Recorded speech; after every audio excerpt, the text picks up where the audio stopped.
So, we are here again for another episode of Judging from the Middle. I'm your host, Avishay, and I have something to say.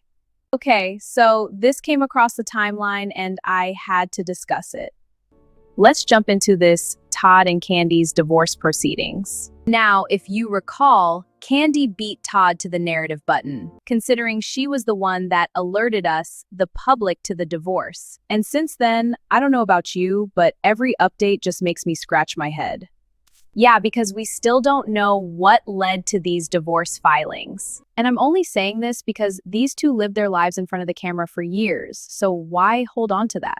Anyways, I digress. Back to the issue at hand. The aftermath, because this is all we can truly commentate on. And I know I touched on this already, but yeah. The way this is playing out publicly is confusing. 1 minute they're presenting a united front, I guess for the kids. And a few days later, leaks drop that sound like the complete opposite. It makes you wonder, does public perception mean that much to people? Because that kind of back and forth might look strategic to adults, but to kids, it's just instability. It's mixed signals they can't make sense of. And that's really the point here. The kids, their routine, their emotional safety, their day-to-day life. I don't know, but if I'm thinking logically, if Todd's schedule gives him more consistency, that matters.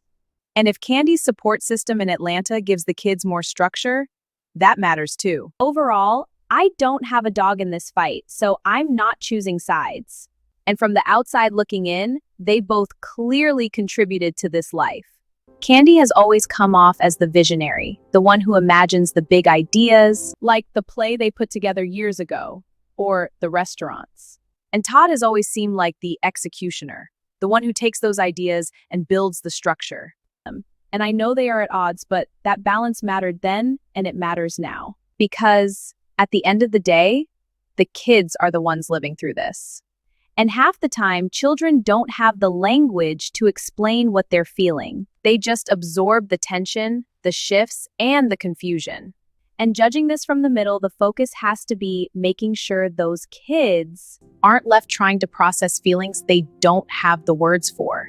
Okay, guys, that's all for this one. I wanted to touch on it because I'm a sucker for Black love, and I hate to see this union come to an end. And prayerfully, cooler minds will prevail and they will figure this whole thing out. And that's a wrap. Until next time, Avishay out.